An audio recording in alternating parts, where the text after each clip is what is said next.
नमस्कार। ज्योतिष में विश्वास करने वाले सभी जातकों का हमारे चैनल वास्तु ग्लोबल में स्वागत है। इस वीडियो में बात करेंगे कैसा रहेगा कर्क राशि के जातकों के लिए नवंबर 2022 का महीना, क्या क्या खुशियां लेकर आएगा, क्या रहेगा ग्रहों का प्रभाव। एक होती है जन्म कुंडली। इसमें आपका प्रारब्ध होता है। आपके जन्म के समय ग्रहों की स्थिति के आधार पर यह कुंडली तैयार की जाती है। आपके जीवन में कौन कौन सी घटनाएं कब कब घटित होंगी, इसका विश्लेषण जन्म कुंडली से किया जाता है। दूसरी होती है गोचर कुंडली। वर्तमान में ग्रहों की स्थिति क्या है और इसके आधार पर क्या फल होगा, इसका विचार गोचर कुंडली से किया जाता है। इस माह 4 ग्रह राशि परिवर्तन कर रहे हैं। वीडियो में बात करेंगे इस माह नवंबर 2022 में इस गोचर से अलग अलग क्षेत्रों में पड़ने वाले प्रभावों की। कैसा रहेगा धन के आगमन और धन की स्थिति, शिक्षा, प्रतियोगिता, भूमि, भवन, भौतिक सुखों की स्थिति। कैसा रहेगा नवंबर का महीना, रोग, ऋण, शत्रु, लव रोमांस, दाम्पत्य सुख, धर्म, अध्यात्म, पुरुषार्थ पर भी चर्चा करेंगे और आपके जॉब, करियर और विदेश के बारे में भी चर्चा करेंगे इस वीडियो में। इस वीडियो में हम बात करेंगे कि आपका पिछला महीना कैसा रहा जब सूर्य का गोचर तुला राशि में 17 अक्टूबर से 15 नवंबर 2022 तक था। फिर हम बात करेंगे आपका ये महीना 16 नवंबर से 15 दिसंबर 2022 कैसा रहेगा जब सूर्य का गोचर वृश्चिक राशि में होगा। इस वीडियो में हम बताएंगे आपको कि पिछले महीने आपने क्या अचीव किया और जो अचीव नहीं कर पाए उसके पीछे क्या कारण थे। ज्योतिष का यही लाभ होता है कि यदि आने वाले समय में कुछ अच्छा लाभ हमें हो सकता है तो हम उसे मिस ना कर जाएं, और यदि कोई बुरा कुछ होने वाला है तो पहले से ही सावधानी रखें। सेकंड पार्ट में नवंबर महीने में ग्रह गोचर के हिसाब से आपके लिए इसका विश्लेषण करेंगे। यह भी बताएंगे कि आपको इस महीने क्या उपलब्धि होंगी और कौन से क्षेत्रों में समस्याएं आ सकती हैं, क्या क्या सावधानियां रखनी है और सबसे ज़रूरी आप घर में वास्तु को लेकर क्या क्या सावधानियां रखें, क्या उपाय करें, इस पर भी चर्चा करेंगे। तो वीडियो को एंड तक अवश्य देखें। यह विश्लेषण आपकी चंद्र राशि पर आधारित है। चलिए वीडियो शुरू करते हैं।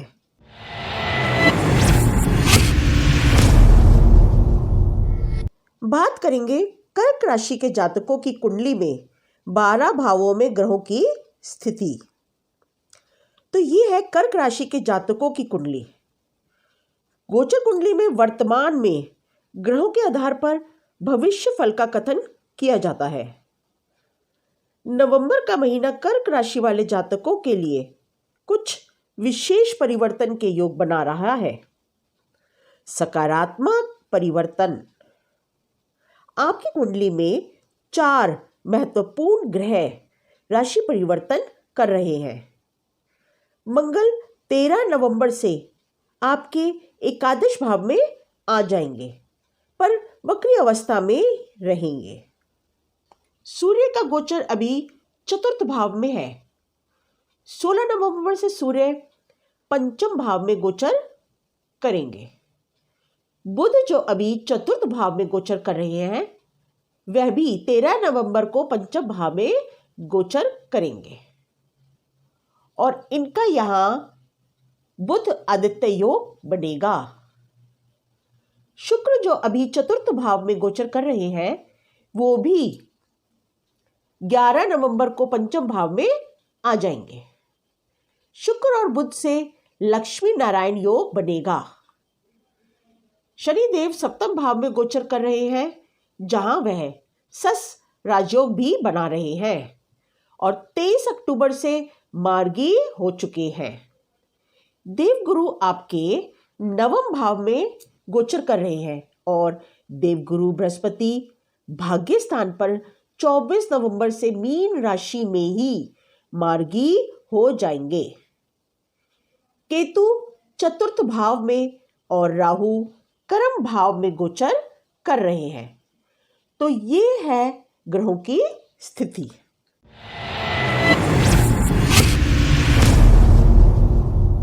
यदि बात करें पिछले महीने की, जब सूर्य का गोचर 17 अक्टूबर से 15 नवंबर तक तुला राशि में चतुर्थ भाव में था, तो हमने पिछली वीडियो में यह गोचर आपके लिए अति कष्टप्रद बताया था। आशा है पिछले महीने ग्रहों की गोचर की स्थिति से आपका समय ठीक रहा हो। सूर्य के तुला राशि में गोचर के समय आपको जो परेशानियां आई होंगी वह मंगल और शनि के कारण आई होंगी। मंगल का गोचर आपके 12वें भाव में 16 अक्टूबर को हुआ, फिर वो 30 अक्टूबर को वक्री हो गए और 13 नवंबर से वृष राशि में गोचर कर गए। 16 अक्टूबर को मंगल आपके 12वें भाव में आए। 12वां भाव वैसे ही शुभ नहीं माना जाता, ऊपर से मंगल का शत्रु राशि में गोचर। 12वें भाव में 3 लिखा हुआ है। 3 का मतलब है मिथुन राशि। मिथुन राशि के स्वामी होते हैं बुध देव। मंगल और बुध में नैसर्गिक शत्रुता होती है। बुध की राशि में मंगल गोचर करते हुए पीड़ित हुए और मंगल जब पीड़ित होते हैं तो व्यक्ति को कमज़ोर बना देते हैं। कमज़ोर होने पर मंगल कार्यों को बिगाड़ देते हैं। मंगल के 12वें भाव में गोचर के समय केतु की नवम दृष्टि भी मंगल पर पड़ी। केतु डिटैचमेंट, अलगाव के कारक है। आपके मन में निराशा और डिप्रेशन की स्थिति बनी होगी। अचानक से कार्यस्थल पर कोई विवाद हुआ होगा या मनमुटाव, जिसके कारण नौकरी छोड़ने तक की नौबत आ गई होगी। 12वां भाव हॉस्पिटल का भी होता है, तो प्रेग्नेंट लेडीज़ के लिए इस माह में पड़ रहे दो ग्रहण, सूर्य ग्रहण और चंद्र ग्रहण से कष्ट आने की संभावनाएं रहती हैं। आशा है प्रेग्नेंट लेडीज़ ने सावधानी रखी हो। 12वां भाव हॉस्पिटल का भी होता है, ऐसे में हॉस्पिटल के चक्कर भी लग जाते हैं। हर कार्य में विघ्न पड़ना, पिता का धन नाश होना, व्यापार में हानि होना, नेत्रों में कष्ट, यह सब 12वें भाव के प्रभाव है। मंगल की दृष्टि आपके तृतीय भाव पर पड़ी तो मित्रों से अनबन, सहयोगियों से अनबन हो जाती है। मंगल स्वयं पराक्रम के कारक है, पर यहाँ वह पीड़ित है, तो पराक्रम भाव में मंगल जातक को कमज़ोर कर देते हैं। किसी कार्य को शुरू करने की इच्छा ही नहीं होती और यदि कोई कार्य शुरू कर देते हैं तो उसे अधूरा ही छोड़ देते हैं। मंगल के कारण बनते बनते कार्य भी आपके बिगड़े होंगे।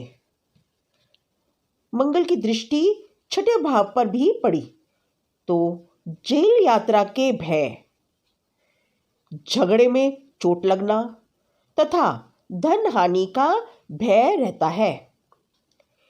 विदेश जाने के लिए यदि आपने कोई वीज़ा अप्लाई किया होगा तो वह कैंसिल होने की भी संभावनाएं रहती हैं। मंगल की दृष्टि आपके सप्तम भाव पर भी पड़ी। लव रिलेशंस में, पार्टनरशिप के व्यापार में या पति पत्नी के बीच किसी बात पर झगड़ा या विवाद हो जाता है तो वह आसानी से नहीं सिमटता। सप्तम भाव में शनि का गोचर भी हो रहा है, तो ऐसे में यह भाव बहुत ही पीड़ित हो जाता है। यह शनि अष्टम के भी स्वामी है। अष्टम भाव शरीर के कमर के नीचे के भाव का होता है, तो घुटनों का दर्द, पेट दर्द, कमर दर्द, L1 से L5 के बीच में तकलीफ हो जाना, शटिका का पेन, थकान, आलस्य, ये सब समस्याएं हो जाती हैं।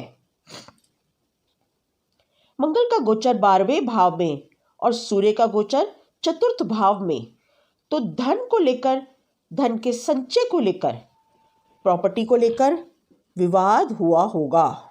ऐसे में घबराहट होना और लगातार सर दर्द भी रहता है। चतुर्थ भाव में सूर्य का गोचर हो रहा था और उस पर शनि की दृष्टि भी पड़ी और राहु की भी।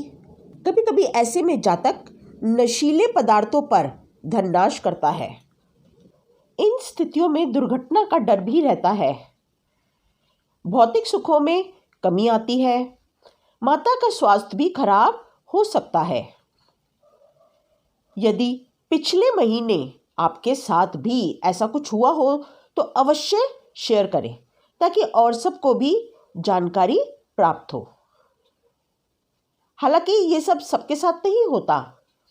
जिस पर इन ग्रहों की महादशा, अंतर्दशा या प्रत्यंतर दशा चल रही हो, वह ऐसे गोचर से प्रभावित ज़्यादा होते हैं। चलिए अब बात करते हैं नवंबर दिसंबर के महीने की, जब सूर्य 16 नवंबर से वृश्चिक राशि में गोचर करेंगे।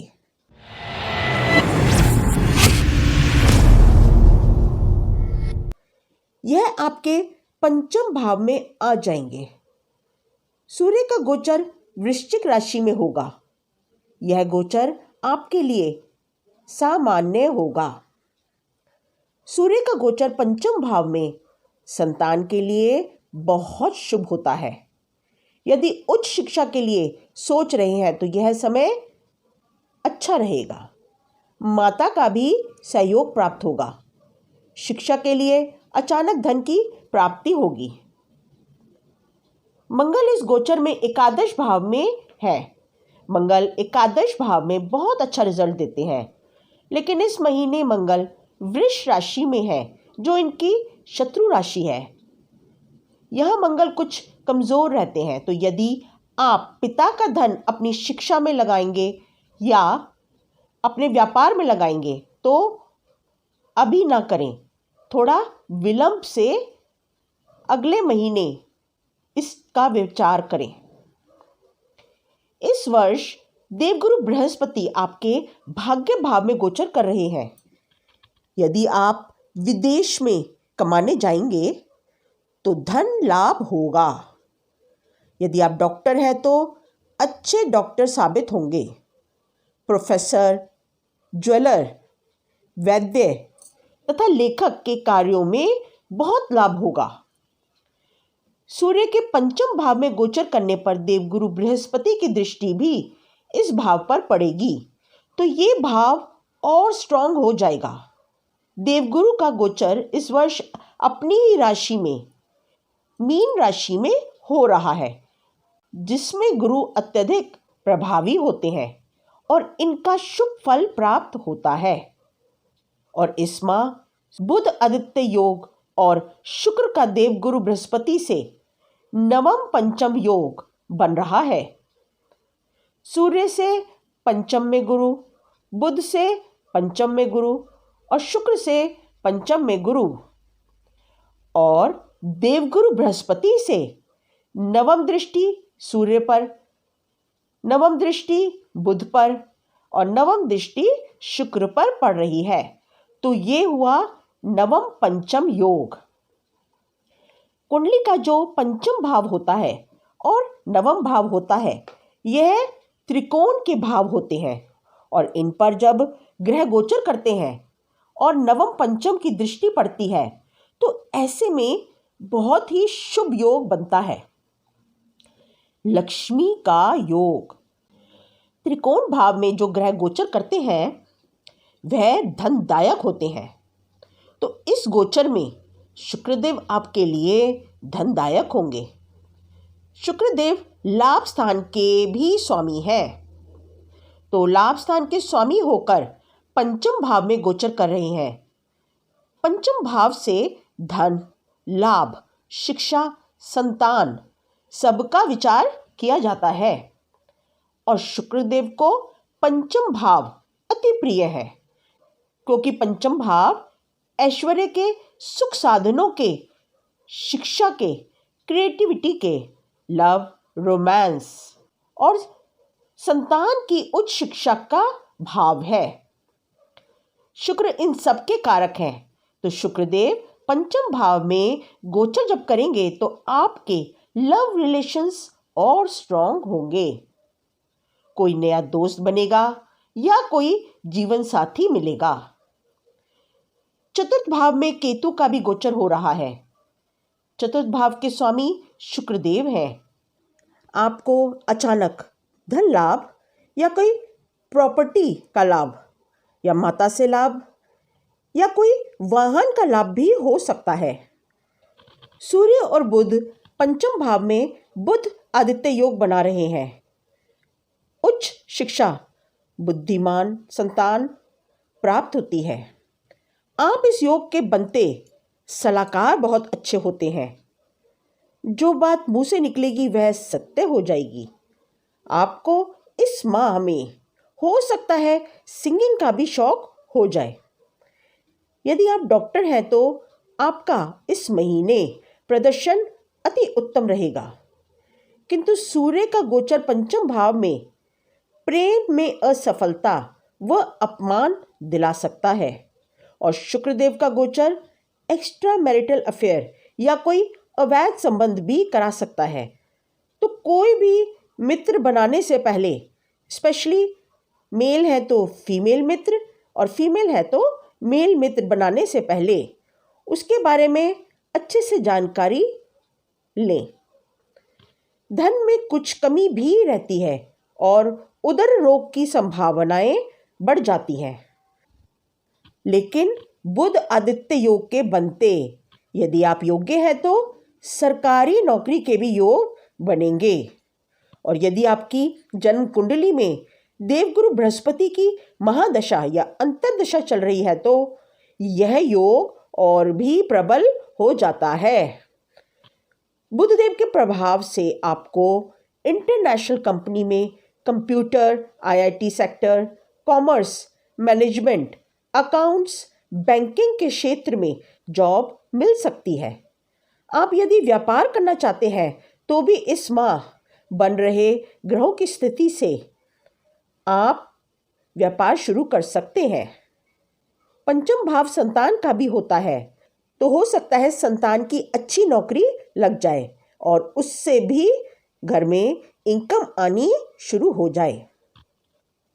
सूर्य और देवगुरु बृहस्पति का नवम पंचम योग जो आपस में मित्र भी है आपकी शिक्षा को प्रभावित करते हैं। आप उच्च शिक्षा के लिए विदेश भी जा सकते हैं। आपके लगन के स्वामी हैं चंद्रमा और सूर्य और चंद्रमा में मित्रता होती है तो सूर्य वैसे भी आपके लिए शुभ है और उनका गोचर जो पंचम भाव में हो रहा है वह भी लाभदायक रहेगा। हाँ, पंचम भाव में सूर्य सामान्य लाभ देते हैं। देवगुरु बृहस्पति और राहु देव का 2-12 का योग भी बन रहा है तो अचानक से कोई व्यापार या कोई सरकारी लाभ आपको मिल सकता है। धर्म कर्म में रुचि भी बढ़ सकती है और अचानक से आप कोई धार्मिक यात्रा भी करने का विचार कर सकते हैं। आप कोई धार्मिक कार्य का भी आयोजन कर सकते हैं। शनिदेव का गोचर सप्तम भाव में हो रहा है। यहाँ शनिदेव सस राजयोग भी बना रहे हैं शनिदेव सप्तम भाव में दिग्बली होते हैं। ऐसा जातक बहुत बड़ा उद्योगपति या राजा के समान जीवन जीता है। हाँ, यदि जन्म कुंडली में शनि सप्तम भाव में स्थित है तो शादी में विलंब होता है। तो ऐसे में ग्रह गोचर के साथ साथ ग्रहों की महादशा, अंतर्दशा और प्रत्यंतर दिशा पर भी विचार अवश्य कर लेना चाहिए और उसके अनुसार ही उपाय भी करने चाहिए ताकि ग्रहों की शुभता आपको प्राप्त हो। अब बात करते हैं इस माह बनने वाले वास्तु दोष की।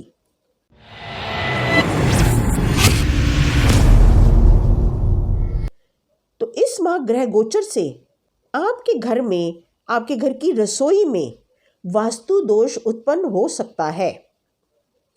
आपने अवश्य ही कुछ सामान रसोई से कनेक्टेड अपने घर के नॉर्थ वेस्ट यानी उत्तर पश्चिम में संग्रहित कर रखा है, जो काफ़ी समय से वहीं पड़ा है, और नया राशन भी लाकर आपने उसी स्थान पर रख दिया है, जिसके कारण उस क्षेत्र में वास्तु दोष उत्पन्न हो रहा है।